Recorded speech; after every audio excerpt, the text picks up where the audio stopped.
ఓం శ్రీ సాయిరామ్. జై శ్రీరామ్. సాయి బంధువులరా, ఆత్మస్వరూపులరా, ప్రేమ స్వరూపులరా, అందరికీ నమస్కారం. కరుణాకర్ సుగుణ గారు మరొక వీడియో చేశారు, ఇప్పుడే చూశాను. శ్రీ సాయి సచ్చరిత్ర 5వ అధ్యాయంలో మొహియుద్దీన్ తంబోలితో బాబాగారు కుస్తీ పోటీలో ఓడిపోయినట్లుగా రాయడం జరిగింది. దాన్ని వారు వ్యాఖ్యానిస్తూ పరబ్రహ్మ అని చెప్తున్నారు, పరమాత్మ అని చెప్తున్నారు, యోగీశ్వరుడు అని చెప్తున్నారు. అటువంటప్పుడు ఒక మామూలు వ్యక్తి చేతిలో భగవంతుడు ఓడిపోవడం ఏమిటి అనే ఒక పాయింట్ రేజ్ చేశారు. అంతవరకు బాగుంది. కానీ తంబోలి గారికి బాబా గారికి ఒక విషయంలో గొడవ వచ్చింది అని అన్నారు, కానీ ఏ విషయం అనేది చెప్పలేదు అని అంటూ వారి పద్ధతుల్లో వ్యాఖ్యానం చేశారు. అంటే బాబా గారిని ద్వేషిస్తున్న వారు మాట్లాడే విధానాలు వేరే ఉంటాయి. ఆయన కూడా అలా వ్యాఖ్యానం చేశారు.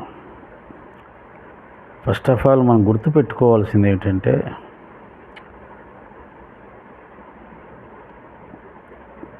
కొంతమంది చేత, నేను కొన్ని కోట్ల మంది చేత అనట్లేదు, కొంతమంది చేతనే అంటున్నాను. ఎందుకంటే కొంతమంది చేతనైనా గౌరవించబడే వ్యక్తులు ఎవరైనా ఉన్నారంటే వారి గురించి మాట్లాడేటప్పుడు పూర్తిగా తెలియనప్పుడు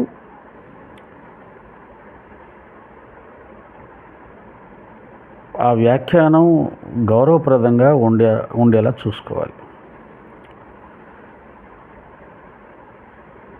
ఇప్పుడు బాబాగారి గురించి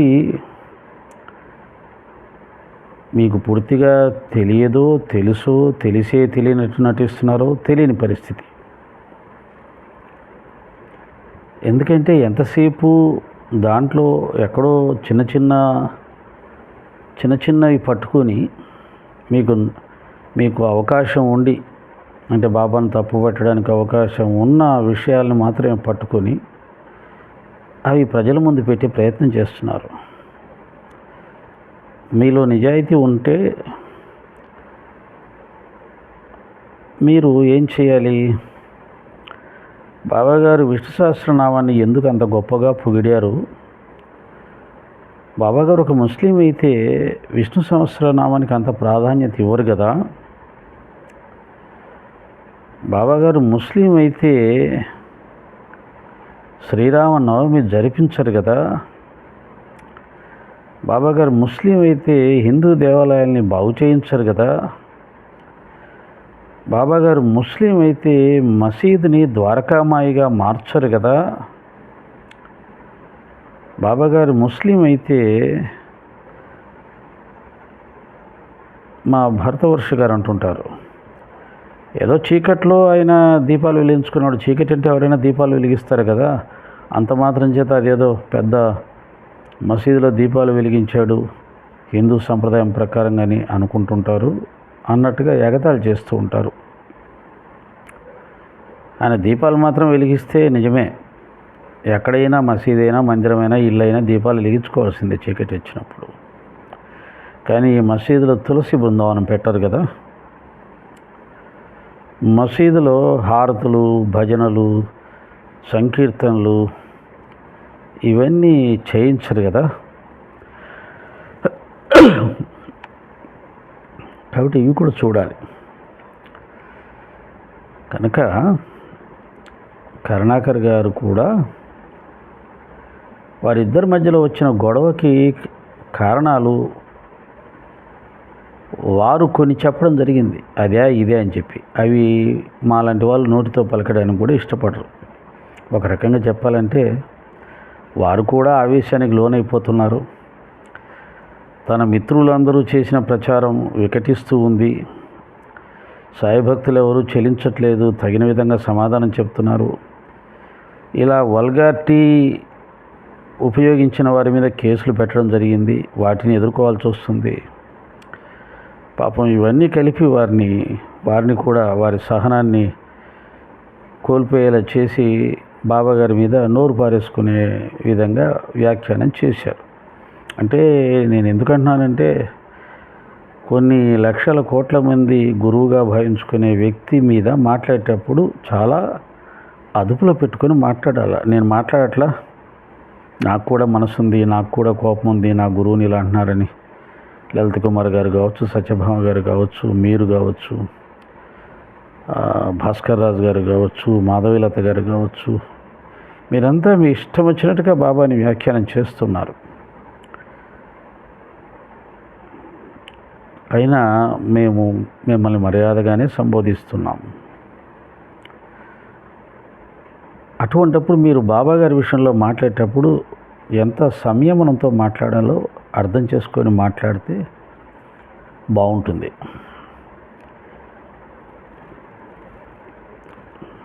అది విషయం. సరే, ఇక వారు లేవనెత్తిన విషయం కూడా మనం సాయి భక్తులుగా సమాధానం చెప్పాలి కదా. ఏమిటయ్యా అంటే, అనంతకోటి బ్రహ్మాండ నాయకుడు, రాజాదిరాజు, యోగిరాజు, పరబ్రహ్మ అంటున్న వ్యక్తి ఒక సాధారణమైనటువంటి వ్యక్తి చేతిలో ఎలా ఓడిపోయారు. ఇద్దరూ మంచి పహిల్వాన్లే అన్నారు. అంటే బాబాగారు కూడా కుస్తీలు పడతారా అన్నారు. పహిల్వాన్గానే ఉండేవాడు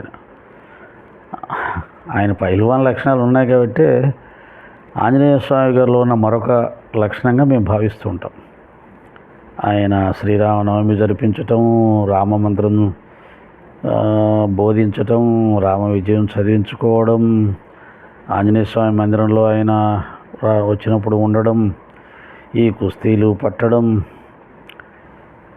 బ్రహ్మచారిగా ఉండడం, ఇవన్నీ ఆంజనేయ స్వామి వారి లక్షణాలు. కాబట్టి శ్రీపాద వల్లభ చరితామృతంలో దత్తాత్రేయ స్వామి ద్వారా చెప్పబడినటువంటి ఆంజనేయ స్వామి వారి అవతారమే సాయినాథుల వారని మేము ఆ లక్షణాలని చూసుకొని నిర్ణయం చేసుకున్నాం. ఇప్పుడు మీరెలా బాబాగారిలో 1-2 ముస్లిం లక్షణాలు కనపడగానే ఈయన ముస్లిం అని మీరెలా నిర్ణయం చేసుకున్నారో, మేము 98 పాళ్ళు బాబాగారిలో ఉన్నటువంటి ఆంజనేయ స్వామి లక్షణాలు అంటామా, దత్తాత్రేయ స్వామి లక్షణాలు అంటామా, సద్గురువు లక్షణాలు అంటామా, ఈ లక్షణాలని తీసుకొని మేము ఆయన్ని సనాతన ధర్మానికి సంబంధించిన దైవంగా భావించి పూజించుకుంటున్నాం. మీరు కేవలం బాబా గారిని వ్యతిరేకించటానికి, ముస్లిం అని అనిపించటానికి ఉండే 1-2 ఆధారాలు పట్టుకొని వాటి చుట్టే తిరుగుతూ ఆయన ముస్లిం అని నిర్ణయం చేస్తున్నప్పుడు, అక్కలకోట మహారాజు గారు లాంటి వారు, మాణిక్య ప్రభు లాంటి వారు, వాసుదేవానంద సరస్వతి లాంటి వారు బాబా గారిని సనాతన ధర్మానికి సంబంధించిన సిద్ధపురుషుడు, అవతార పురుషుడు అని ఆ మహానుభావులు ఇచ్చిన సర్టిఫికెట్ని తీసుకొని మేము ఆయన మా సనాతన ధర్మానికి సంబంధించిన పరిపూర్ణ దత్తాత్రేయ అవతారం అని అనుకోవడంలో విశేషం ఉంది. మీరు ఏవైతే 1-2 పాయింట్లు పట్టుకొని వాటి చుట్టే తిరిగి బాబాని ముస్లిం అనిపించాలని చూస్తున్నారు కదా. ఇప్పుడు మేము చెప్పిన పాయింట్లు ఉన్నాయి కదా, శ్రీరామనవమి, రామ విజయము, రామ మంత్ర బోధన, మందిరాల పునరుద్ధరణ, విష్ణు సహస్రనామం గొప్పతనం, నేను చెప్పినటువంటి సనాతన ధర్మానికి సంబంధించిన యోగీశ్వరులు, శిష్టాచార సంపన్నులు, మహాత్ములు బాబా గారికి ఇచ్చినటువంటి ఆ సర్టిఫికెటు, వాటిని ఎందుకు మీరు చూడరు? వాటి గురించి కూడా వ్యాఖ్యానం చేయండి. అక్కలకోట మహారాజు గారు ఎందుకు ఆయన నా అవతారం షిరిడీలో ఉంది అని అన్నాడు, వాసుదేవానంద సరస్వతి లాంటి దత్తాత్రేయ అవతారంగా భావించబడిన మహానుభావుడు బాబా గారిని మా అన్నగారని ఎందుకు అన్నారు? వీటికి కూడా విశ్లేషణ చేయండి మీ తెలివితేటలతోటి. అది కదా కరెక్ట్గా విశ్లేషణ చేయడం అంటే. కాబట్టి సరే, అది పద్ధతి. వన్ సైడ్ మాత్రమే తీసుకొని చెబితే అది ఎక్కడ చెల్లదు. ఒకవేళ ఆ వన్ సైడ్ చెప్పినా దానికి ఒక పద్ధతి ఉంటుంది. మహాత్ముల గురించి, ప్రజలు ఆరాధించే వ్యక్తుల గురించి మాట్లాడేటప్పుడు అలా లేకపోతే ఇలా కేసులు ఎదుర్కోవాల్సి వస్తుంటుంది. మాట్లాడే విధానం సరిగ్గా ఉన్నప్పుడు కేసులు కూడా ఎదుర్కోవాల్సిన అవసరం ఉండదు.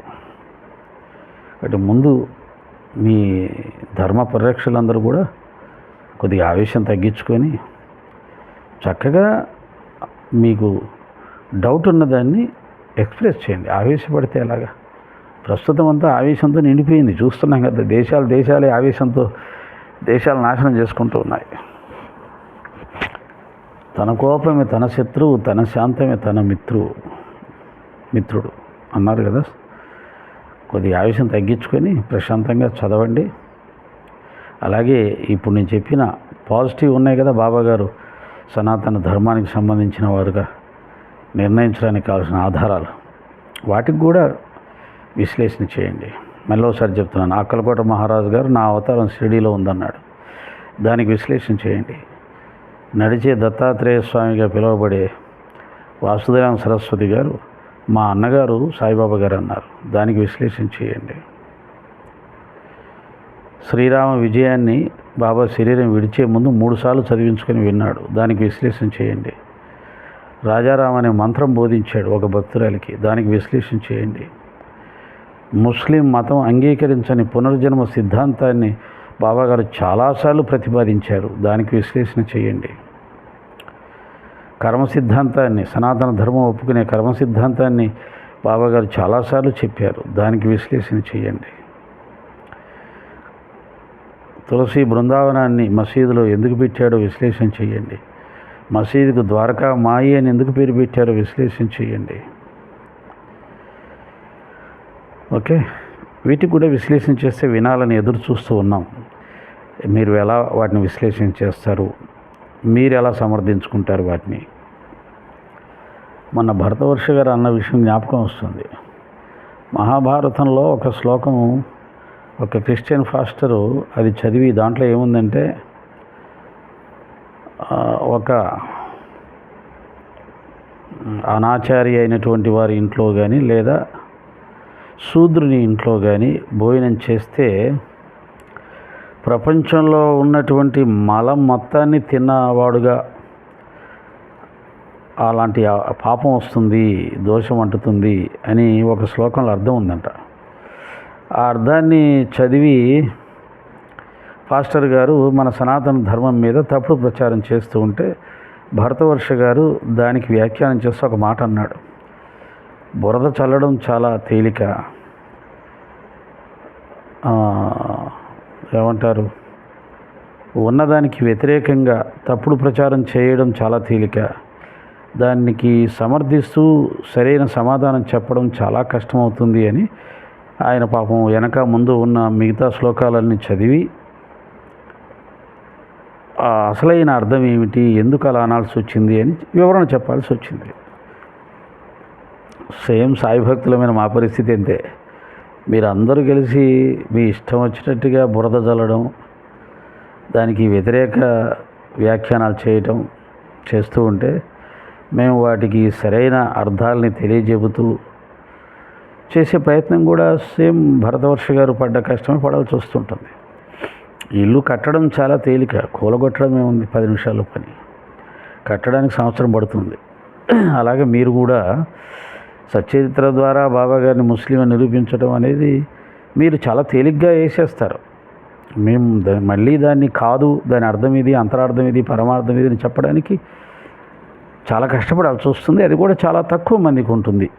బాబా అనుగ్రహం వల్ల ఆ జ్ఞానం ఉన్న వాళ్ళు చాలా తక్కువ మంది ఉంటారు. ఎక్కువ మంది కంగారు పడిపోతుంటారు, అయ్యో ఏంటి బాబా గారిని ఇలా అంటున్నారని చెప్పి. కనుక తంబోలి గారికి బాబా గారికి గొడవ రాని కారణం మీరు చెప్పినటువంటి చెత్త కారణాలే కానక్కర్లేదు. ఎందుకంటే యద్భావం తద్భవతి అని మన భావాలు ఎలా ఉంటే ఆ భావాలకు అనుగుణంగానే అందరినీ చూస్తుంటాం. మహాత్ముల్ని కూడా మన భావాలతో చూస్తాం కాబట్టి మహాత్ములు ఎప్పుడు మనకు అర్థం కారు, సిద్ధపురుషులు ఎప్పుడు మనకు అర్థం కారు. ఎందుకంటే వారి స్థాయికి వెళ్తే కానీ అది అర్థం కాదు. డాక్టర్ గారు ట్యాబ్లెట్ రాస్తే కనీసం ఆయన రాసిన ట్యాబ్లెట్ చదవడం కూడా రాదు చాలామందికి. కానీ మందుల చేపవాడికి చాలా సులభంగా అర్థమైపోద్ది. దానికి కూడా ఒక కోర్సు ఉంటుంది, ఒక టాలెంట్ ఉంటుంది, ఒక విజ్ఞానం ఉంటుంది. కాబట్టి మహాత్ముల్ని, సిద్ధపురుషుల్ని అర్థం చేసుకోవాలంటే ఆ స్థాయి ఉండాలి. ఆ స్థాయి లేకపోతే డాక్టర్ గారు రాసినవి చూసి ఏంటండి ఇలా రాశారు, పిచ్చి గీతల్లా ఉన్నాయి అనుకుంటాం మనం. గుండ్రంగా, నెమ్మదిగా, అందంగా రాయొచ్చు కదా అనుకుంటాం. కానీ వాడికి అర్థమవుతుంది, మందుల షాపులో ఉన్నవాడికి అర్థమవుతుంది, మనకు అర్థం కాదు. అలాగే మహాత్ముల ప్రవర్తన మనకు అర్థం కాదు. కనుక మీరు అనుకుంటున్నట్టు చెత్త కారణాలే ఉండక్కర్లేదు. ఎందుకంటే ఇప్పుడు మీ మధ్య అటువంటి చెత్త కారణాలు కొన్ని ప్రవేశించాయి కదా. అంటే మీ ధర్మ పరిరక్షకులకు మీలో మీకే గొడవలు, సమస్యలు, ఆ గొడవలకు కారణాలు మీరు చెప్పిన కారణాలు కూడా ఉన్నాయి కొన్ని. అంటే అన్నీ అందరూ పచ్చకామర్ల వాడికి అంతా లోకమంతా పచ్చగా కనపడుతుంది అంటారు కదా. అలా మనము చేస్తున్న పనులే అందరూ చేస్తుంటారు. మనం పడుతున్న గొడవలు దేనికోసం పడుతున్నామో అందరూ వాటికి గొడవలు పడతారు అనుకుంటే ఎలాగా కాదు కదా. కాబట్టి గొడవలు పడడానికి ఇంకొక 2 కారణాలు చెప్తాను. ఒకటి, బలం ఉందని చెప్పి, పైల్వాన్ అని చెప్పి ఎవరైనా అమాయకుల మీద దౌర్జన్యం చేయడానికి వచ్చినప్పుడు, బాబాగారికి కూడా కుస్తీలు పట్టే ఒక అలవాటు ఉంది. యువకుడిగా ఉన్నాడు, కుస్తీలు పట్టేవాడు, అన్యాయాన్ని ఎదిరించేవాడు. కాబట్టి ఆ తంబోలి చేస్తున్న దౌర్జన్యాన్ని బాబా ఎదుర్కొన్నప్పుడు కూడా గొడవలు జరిగే అవకాశం ఉంటుంది కదా. అలా ఎందుకు మీరు ఆలోచించలేదు? అది విషయము.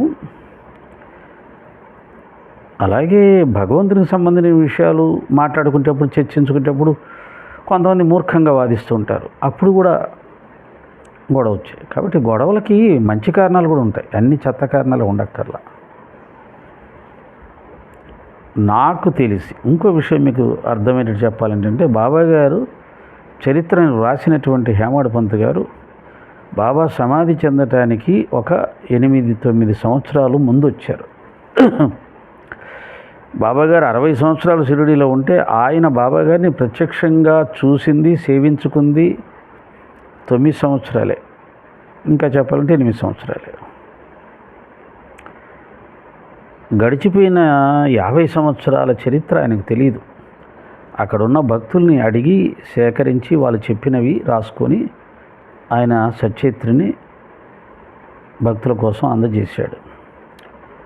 అక్కడున్న భక్తులు గడిచిపోయిన 40 సంవత్సరాల క్రితం, 50 సంవత్సరాల క్రితం ఉన్న విషయాల్ని వాళ్ళు ఎంతవరకు గుర్తుపెట్టుకోగలిగారు, ఎంతవరకు దాన్ని చెప్పగలిగారు అనేది కూడా చాలా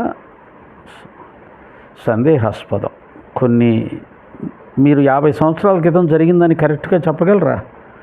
నిన్న మీరు ఒకరితో మాట్లాడిన విషయాల్ని యాజ్ టీజ్గా ఏం మాట్లాడారో చెప్పగలరా? చెప్పలేరు. కాబట్టి 40-50 సంవత్సరాల క్రితం జరిగిన దాన్ని గుర్తుపెట్టుకొని చెప్పిన వాళ్ళు ఏం చెప్పారు, ఎంతవరకు చెప్పారు? అందుకని అన్నీ ఆయన క్లియర్గా రాయలేకపోయాడు. అందుకని అన్నాడు ఏదో విషయంలో గొడవ వచ్చింది వాళ్ళిద్దరికీ అన్నాడు, కానీ ఏ విషయంలో గొడవ వచ్చిందో ఆ చెప్పిన వ్యక్తి చెప్పలేకపోయాడు. అందుకని అలా రాశాడు.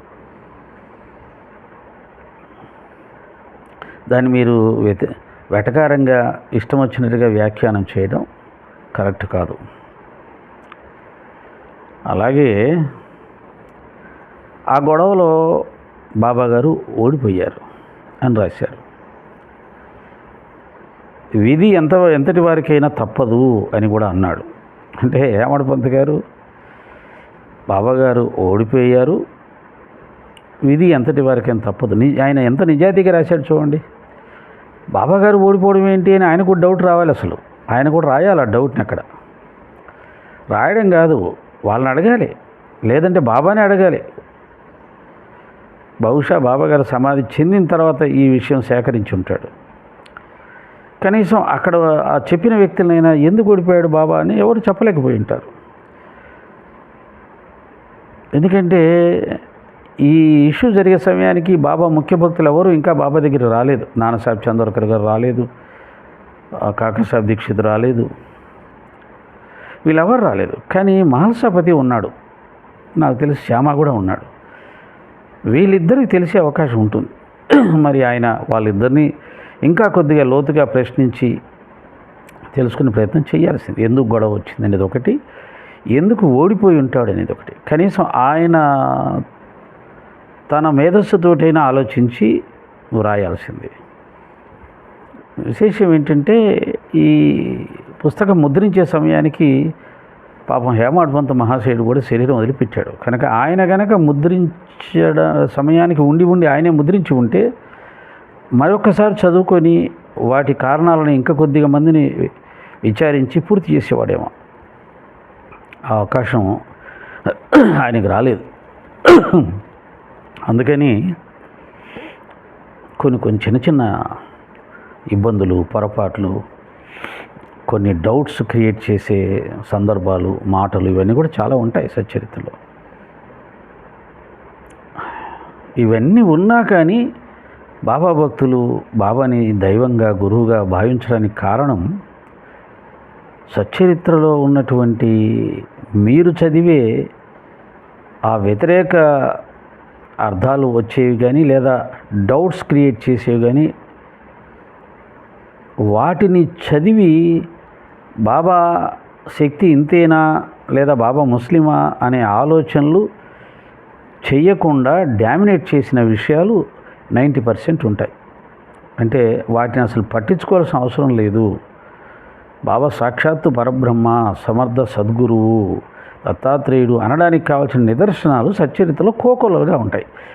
అవి 90% కనబడుతుంటే ఈ 10% అవి ఏం చేయగలుగుతాయి? అవి ఎవరికైనా పెద్దగా మనసుకి ఇబ్బంది పెట్టే అవకాశాలు ఉండవు. ఒక పర్వతంలో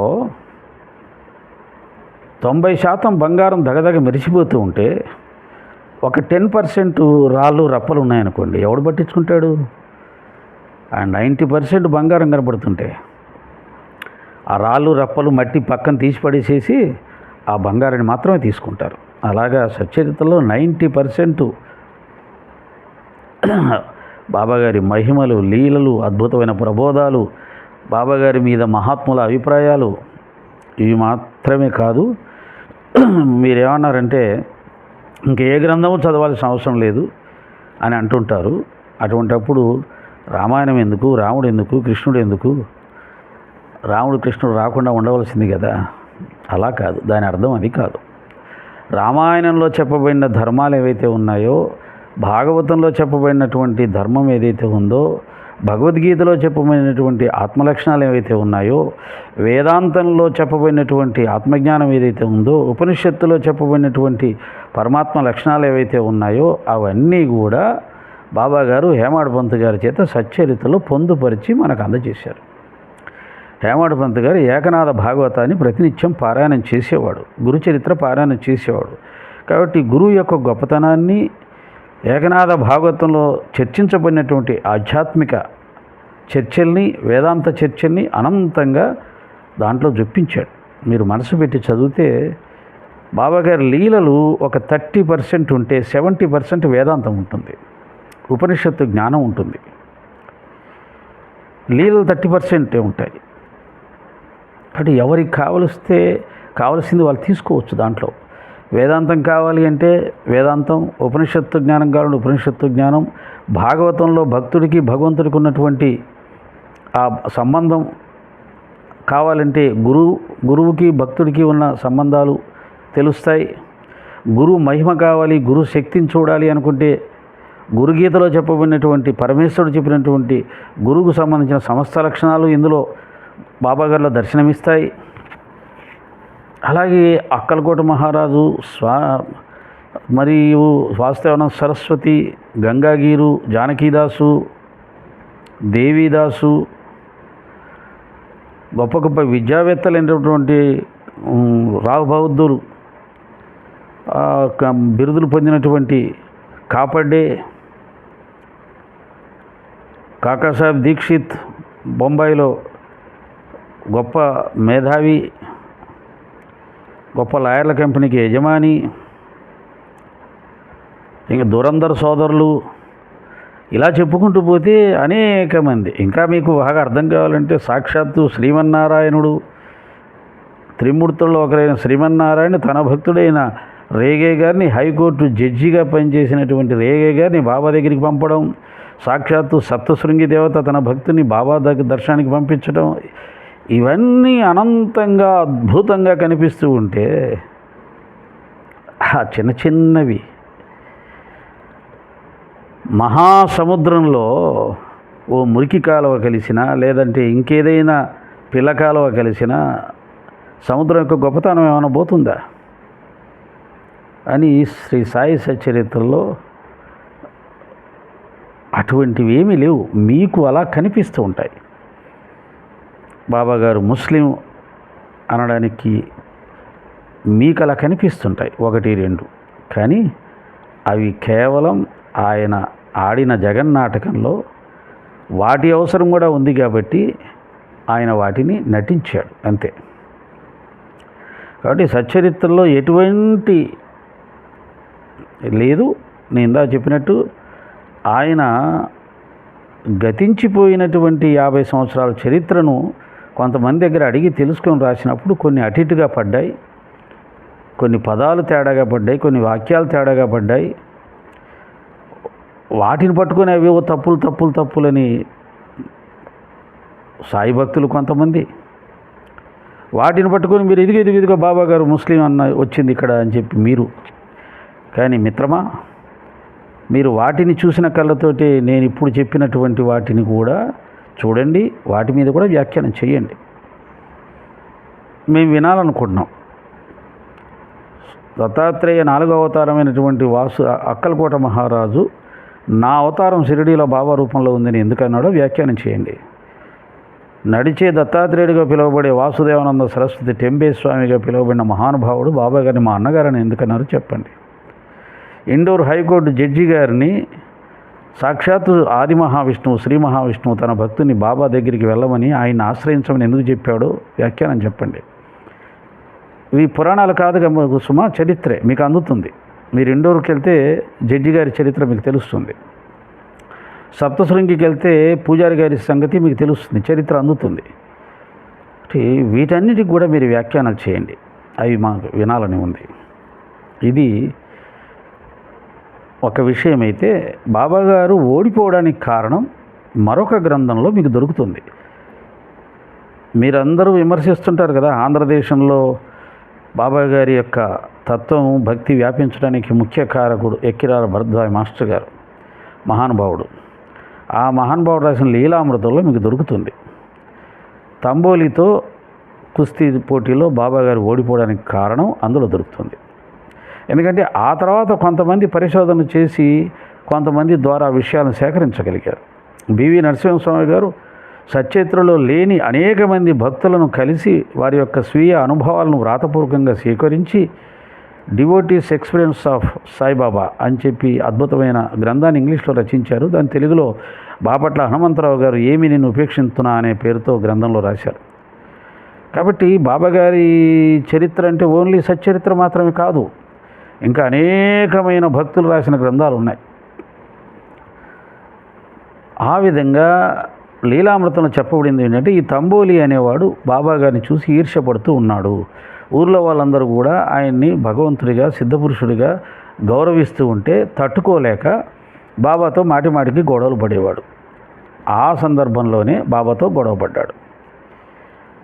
ఆ గొడవలో నువ్వన్నా ఉండాలి ఊర్లో, నేనన్నా ఉండాలి, నేను ఓడిపోతే నేను ఊరు వదిలిపెట్టి వెళ్ళిపోతాను, నువ్వు ఓడిపోతే నువ్వు ఊరు వదిలిపెట్టి వెళ్ళిపోవాలి అని ఒక నియమం పెట్టి బాబాని గొడవకు ఆహ్వానించాడు.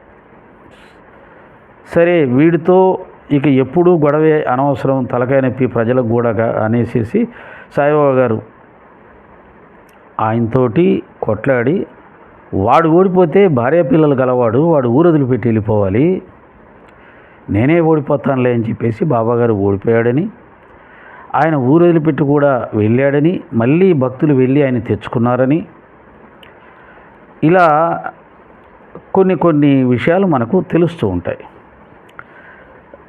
ఇది ఒక యాంగిల్, అలా జరిగి ఉండవచ్చు, నిజమే. లేకపోతే అక్కలకోట మహారాజు, వాసుదేవ సరస్వతి, జానకీదాసు, దేవీదాసు, గంగాఖీర్ లాంటి సిద్ధపురుషులు అంగీకరించిన వాడు స్వయంగా ఆది మహావిష్ణువు సప్తశృంగి దేవత తమ భక్తుల్ని పంపించి బాబా దగ్గర పంపించినప్పుడు తాను షిరిడీలోనే ఉంటే అనేక చోట్ల దర్శనమిచ్చినవాడు, అంతటా తానున్నానని నిరూపించినవాడు, నోటి మాటతో తుఫాను ఆపినటువంటి వాడు, నీటితో దీపాలు వెలిగించినవాడు, ఖండయోగం చేసినవాడు, 72 గంటలు సమాధి స్థితిలో ఉన్నటువంటి వాడు ఓడిపోవడం ఏంటి? ఎలా ఓడిపోతాడు? ఖచ్చితంగా దానికి ఒక కారణం ఉండాలి కదా. ఆ కారణాన్ని మనం ట్రేస్ చేయాలి తప్ప ఇన్ని గొప్ప గుణాలు కనిపించేటప్పుడు ఒక అల్పుడి చేతిలో ఓడిపోవడానికి ఏదో కారణం ఉంటుంది అని మనం అర్థం చేసుకోవాలి. పాజిటివ్గా ఉన్నప్పుడు ఆలోచన వస్తుంది, నెగిటివ్గా ఉంటే ఇంకా మనకు ఆలోచన రాదు. ఇప్పుడు మన రామచంద్రుడు చెట్టు చాటు నుంచి వాలిని చంపాడు, ఎదురుగా చంపలేక అని పరాయి మతాల వాళ్ళు అంటుంటారు కదా. అలాగే శ్రీకృష్ణుడు జరాసంధుని ఓడించలేకపోయి పారిపోయి వెళ్ళిపోయి సముద్రం మధ్యలో నగరాన్ని నిర్మించుకున్నాడు అని ఎగతాళి చేస్తుంటారు కదా. వాళ్ళ దృష్టితో చూస్తే మీకు బాబాగారు సచ్చరిత్రలో ఇటువంటివి చాలా కనిపిస్తాయి. అది కాదు కదా. మనకు తెలుసు జరాసంధుడి చేతుల్లో కృష్ణుడు ఎందుకు ఆయన గెలవలేకపోయాడు జరాసంధుని. పరమాత్మ కదా, భగవంతుడు కదా, సర్వశక్తిమంతుడు కదా, విశ్వమంతా వ్యాపించినవాడు కదా, విశ్వరూపం దర్శింపచేసినవాడు కదా, కొనగోట గోవర్ధన పర్వతాన్ని ఎత్తినటువంటి వాడు కదా. ఆయన జరాసంధుడి చేతిలో ఓడిపోవడం ఏంటి, లేదా గెలవలేకపోవడం ఏంటి? కారణం ఉంటుంది. మనం కారణం చూస్తాం, ఎందుకంటే మనకు కృష్ణుడు అంటే ప్రేమ కాబట్టి. ఏం జరిగి ఉంటుంది, ఎందుకు ఆయన గెలవలేకపోయాడని కారణం మనకు దొరుకుతుంది. రాముడు ఎందుకు చెట్టు చాటు నుంచి సంహరించాల్సి వచ్చింది, కారణం మనకు దొరుకుతుంది. అలాగే బాబాగారిని ప్రేమించే వాళ్ళు కూడా తంబోలి చేతిలో బాబా ఎందుకు ఓడిపోయాడని చూసినప్పుడు కారణం దొరికింది. ఆ కారణం ఇప్పుడు నేను చెప్పింది. ఒకవేళ అది కాకపోయినా సరే ఓడిపోవడానికి ఖచ్చితంగా ఒక కారణం ఉంటుందే తప్ప, ఓడిపోవాలని ఓడిపోయాడే తప్ప ఆయన గెలవలేక కాదు. ప్రాక్టికల్గా ఇంకా హేతువాద దృష్టితో ఆలోచిస్తే నాకుగా నేను ఎత్తుక్కొని సంపాదించుకున్న సమాధానం ఏంటంటే, బాబాగారి దగ్గర దైవశక్తి ఉంది, తంబోలి దగ్గర దేహశక్తి ఉంది, బలం ఉంది. ఆయనకున్నంత బలం లేదు. లేనప్పుడు ఇద్దరు కుస్తీ పడితే బాబాగారు తన దైవశక్తిని ఉపయోగించి తంబోలిని ఓడగొట్టడం అన్యాయం కదా. ఎందుకంటే అతను మానవ శక్తితో పోరాడుతున్నాడు, మానవుడు కాబట్టి ఈయన కూడా మానవుడిగానే పోరాడాలి. అంతేగాని దైవశక్తి ఉంది కానీ ఉపయోగించకూడదు. జస్ట్ లైక్ రాముడు సాక్షాత్ శ్రీమన్నారాయణుడు. ఆయన తలుచుకుంటే ఎంతసేపు రావణ బ్రహ్మను చంపడం. కానీ మానవుడిగా పుట్టాడు కాబట్టి మానవుడిగానే పోరాడాలి ఆయన. కాబట్టి మానవుడిగా పోరాడాలంటే వానరుల సహాయం అవసరం ఆయనకి. కాబట్టి వానరుల సహాయం తీసుకొని పోరాడాడు. భగవంతుడిగా పోరాడదలుచుకుంటే ఒక్క నిమిషంలో చంపేస్తాడు, కను రెప్పపాటు కాలంలో చంపుతాడు. అది నారాయణుడి శక్తి. కానీ అలా చంపడానికి లేదు. అందుకని వాళ్ళందరూ సాయం తీసుకున్నాడు. ఇక్కడ బాబాగారు అదే ధర్మాన్ని ఆచరించి, తంబోలి చాలా బలవంతుడు, బాబా శారీరకంగా ఆయనకంటే బలం తక్కువ ఉన్నవాడు కాబట్టి న్యాయంగా పోరాడితే ఓడిపోయాడు. తన దైవశక్తిని ఉపయోగించకూడదు. ఇలా మనం ఆలోచించినప్పుడు మరొక కారణం కనిపిస్తుంది. ఏదేమైనా కరుణాకర్ సుగుణ గారు, మీ సహనాన్ని కోల్పోవకండి, మీ వివేకాన్ని కోల్పోవకండి. మీ కొన్ని వీడియోలు చూశాను. చాలా కష్టపడి చాలా నాలెడ్జ్ సంపాదించుకుని మన పురాణాల మీద, శాస్త్రాల మీద, పరమతాల వారితో పోరాడుతున్నారు. మీ శక్తిని అటు ఉపయోగించండి. బాబాగారి దగ్గరికి వచ్చినప్పుడు సాటి హిందువులు, హిందూ ధర్మంలో ఉంటున్న వాళ్ళు బాబాగారిని గురువుగా భావించి పూజిస్తూ ఉన్నారు. కాబట్టి వారంతా మన సోదరులు. హిందూ ధర్మంలో ఉండి 100% హిందూ ధర్మంలో ఉండి బాబాని హిందూ సనాతన దైవంగా భావించి, గురువుగా భావించి ఆరాధన చేస్తున్నారు. కాబట్టి వారంతా మన సోదరులు. వారి మనసులకు బాధ కలిగించేలా మనం ప్రవర్తించకూడదు. ఒకవేళ సచ్చరిత్రలో ఏదైనా మనకు అర్థం కానివి ఉంటే వాటిని, ఆ సంశయాల్ని, డౌట్స్ని గౌరవంగా వ్యక్తపరుస్తూ హిందూ సోదరుల్ని ఎడ్యుకేట్ చేయండి. మాకు అభ్యంతరం లేదు. అలాగే మాకు కూడా తెలియజెప్పండి సందేహాల్ని. మాకు తోచింది బాబా మాకు ప్రసాదించింది మేము సమాజంలో ముందు పెడతాం. ఎవరికి కావాల్సింది వాళ్ళు తీసుకుంటారు, ఎవరికి ఇష్టమైన పద్ధతిలో వాళ్ళు ప్రయాణం చేస్తారు. ఇందులో పరస్పర గౌరవం కావాలి, సంస్కారం కావాలి అని తెలియచేస్తూ సాయిరామ్.